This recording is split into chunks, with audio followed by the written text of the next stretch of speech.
I wanted to start by asking you, it's a fairly obvious question, but kind of how were you turned on to Hank Williams and the music, and what made you kind of want to put that story up on screen?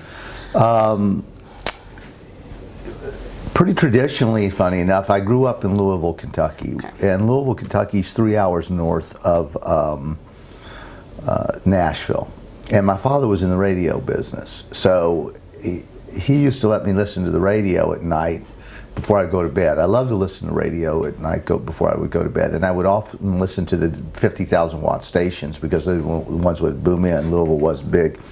And WSM, which was the home of the Grand Ole Opry, was one of the stations I would listen to, which was a country station. And I really did start listening to country music really young. And even though Louisville, I mean, people consider Kentucky the South, it's not really the South the way Georgia or Mississippi or Alabama is the South.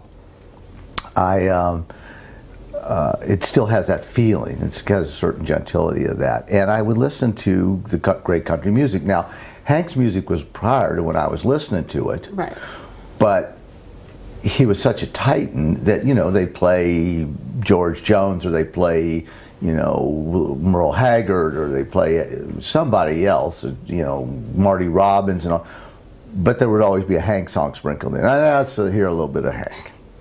And I fell in love with the genre because I guess in the 5th grade I had a teacher who told me I would be a good writer. And those funny how those things sit with you, you know, they make a difference. She didn't really tutor me to do it, she just liked what I wrote. And so I was always into stories and telling stories, a lot of telling stories and talking too much. But so I fell in love with the genre. I heard of Hank's music. I always loved that music.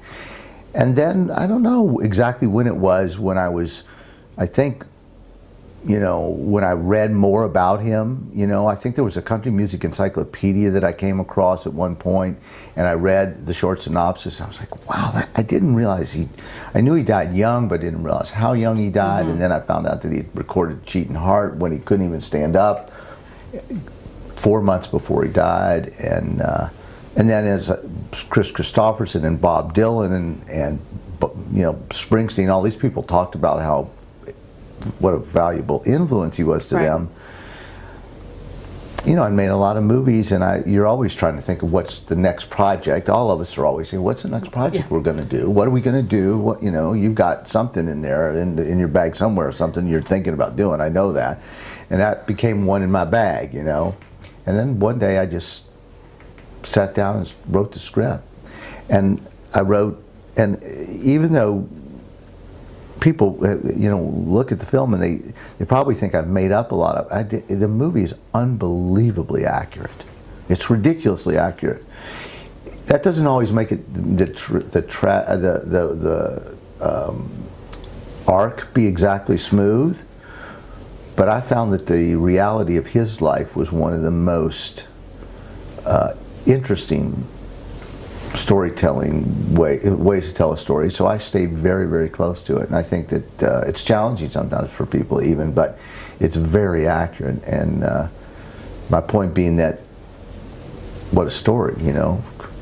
Divorces his wife for the second time. In the last year of his life, he's 28 years old, divorces his wife for the second time, gets another woman pregnant, and 2 months after that, 3 months after that, marries a 19-year-old girl in front of 4,000 people in New Orleans, and then records Your Cheating Heart and dies 2 months later. There's not a lot to add. It's all kind of there, right? Yeah. And you could try to smooth it out to give it a more of a, you know, traditional thing, but I just said, to hell with it. I love that, and I wanted to stay to that. And obviously the most important thing would be casting the part of Hank. Yes. So how did Tom come to your attention, and was the intention always to have him sing and play as well, or? I always wanted the actor who played the part to sing and play. Right. It was a bold idea, I think, because you know, sometimes you just, angels going where, or whatever it is, the fear to tread, you know, where fools going where angels fear to tread. I never liked lip syncing in films. Now there will be people who will look at this movie and say, well, gosh, he's not Hank, he doesn't sound like Hank Williams. My response to that is, who cares? he sounds enough like Hank Williams. The point is, Hank wasn't just a great singer, he was a songwriter. His words are as important as his music. Right. And I just felt like what I wanted is I wanted an actor who could do that, because when you're watching that actual person do it, it's so viscerally and emotionally powerful that you're not taking out that thing, which is like, there's Ray Charles. Well, it's not really, you know. And so I was committed to that idea, and I couldn't be moved off of it. And Tom was just the happiest accident. I happened to be at the premiere of War Horse. I saw him in the movie. I didn't know who he was. Nobody knew who he was. No, he was a third guy, one of the third, you know, officers in the movie. Patrick Kennedy, him, and Benedict. And my wife at the time, who I'm still really close with, but I leaned to her during the premiere and I said, "That guy looks a lot like Hank Williams."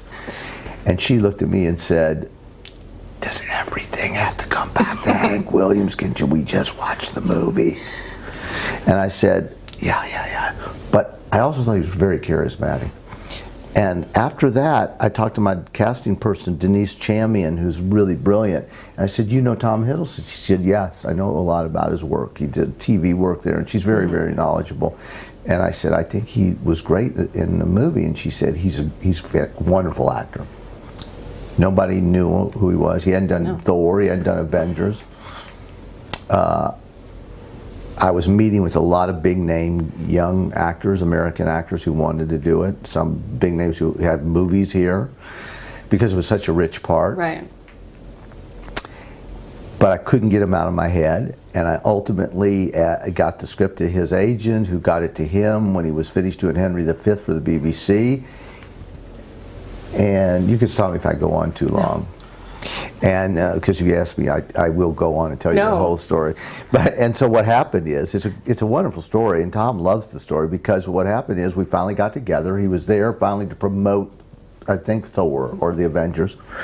And we had dinner at a restaurant in Los Angeles. We had a corner table, ordered a bottle of wine. I had promised Denise, my casting person, she said, "Mark, this is such a difficult role. It's so important. Make sure that whoever we cast, we've got to have them read. You got to hear them sing. Right. You got to know that they can really deliver. Because if you want all that, you got to know it." I said, "Okay, you got it." So we have a bottle of wine. I'm sitting there talking to him, and I'm always very much of a gut person about people, and particularly casting. It's something I really just get a feeling for. And I'm sitting there thinking, wow, this guy is great. He's so charming, and he's got this magnetic smile, but he's really intense, and he's got these blue eyes. We'd have to change those. You know, I'm kind of clocking it through the dinner, and he's super smart, really, really smart guy, very articulate. But he really charismatic, and the Hank, the character, you know, as you know, is not the most likable guy. No. Which is why I'm drawn to it, because I love complex characters. And I'm thinking, wow, what an interesting combination. This level of charisma, so you could believe he could be a star. And everybody has something dark. It's in the movie. You say everybody has a little darkness in them. And we have another bottle of wine. And I said to him, do you really want to do this role? Because I just need to know. You know, I said, I have no financing. I don't know what studio is going to do it. I don't know anything at this point. I'm just telling you that, be completely honest. Right. But I'd made enough movies that people took me seriously. He said, I desperately want to do it. I love this script. I can do this. I could do the accent. I could sing. I'm well trained. I can do it. But you just have to promise me that before I do my reading for you, that you give me time, because it's not that easy to prepare. Right. So I said, sure, of course. Another half an hour goes by, the bottle level starts getting lower, we're down about the into the Sangiovese.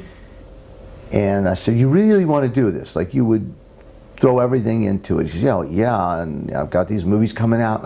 You're selling me, you know, and right. I think they're going to be big movies. You've heard of, you know, they're Thor, and I'm thinking Thor, you know, like I don't even go see those movies, Yeah. you know, and he's completely different. completely different. And he says, yeah, and I wear kind of a goofy outfit in it, you know, but it's you know, it's Kenneth Branagh. So I go, just, you know, you're certain this is something you're passionate about. He said, I just need to make sure I can prepare. And I thought about it, and you know how you say something and you know you can't put it back in the bottle? And I just said, okay, we'll do it. He said, great, just tell me when to meet up. And I said, no, let's do it. It's yours. It's your part. If you want to do this and you'll stick with me, knowing where I'm sitting with, I'll stick with you. And he was shocked. And then he said, this is surreal. You're saying I can have the part. And I said, yeah, that's what I'm saying. But I need to know that, you know, if the road gets bumpy, everything, that if I'm throwing in with you, because I'm going to push a lot of other stuff aside, that you're going to be there. And he said, I will. And sure enough, Thor comes out, Avengers comes out, he becomes a titan in the business, everybody wants, and it went from people saying to me, who's Tom Hiddleston, to how the hell did you get Tom Hiddleston? Exactly.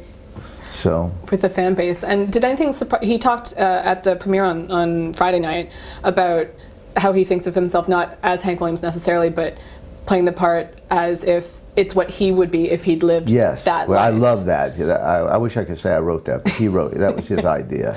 But did anything surprise you about his performance when you were actually seeing him in the role?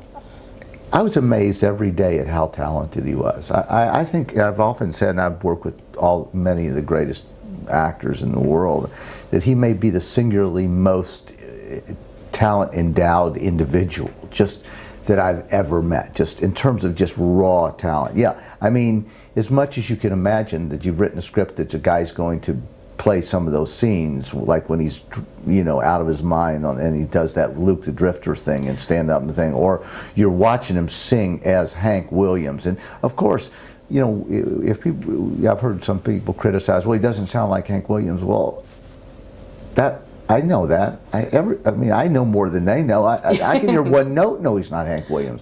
But when he's in there and you're watching him, he's Hank Williams. Yeah, exactly. So I just think that, I always marvel when an actor gives a performance or an actress gives a performance. I think Lily, I think Lizzie is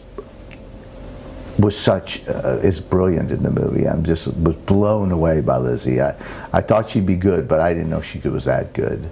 But whenever you see somebody do something up there, really do it, you've directed them, you've told it, you've written it, and then you watch it, you sit there at the monitor or you sit there in front of them. And sometimes I was just sitting in front of, like the scene on the pier with him and Bobby. I sat right there, I was sitting literally right in front of them. And you watch two people bring something to life like that. You just, you know, you get the chills because you go, wow, that's beautiful. That's art. Well, and what was it like? We talked briefly about seeing the movie with an audience on Friday night. What was that like, and was there anything that surprised you about their reaction? I was really happy to hear the laughs. There were a lot of laughs. They're not belly laughs, and they weren't intended to be, and I didn't set it up as to be big jokes. But that made me. That was the first time a real big audience. So to hear people laughing at the garage door scene, or that killed me. That was so funny. Or when he opens his eyes and he hears, you know it's coming, but the way people smile, or the laugh when he's so happy to be a father, and the next thing you hear the baby cry. And I love the laughs, and I thought that even though it's such a heavy movie, that at the end all the people start applauding while the credits were rolling, and were so involved in the movie, because I couldn't have hoped for, in my opinion, I felt it went fantastic. You know, I loved the response of the audience. So, but the laughs really made me happy. Well, that's great. I really enjoyed it, and thank you so much for your time today. Oh yeah, really absolutely. Appreciate it.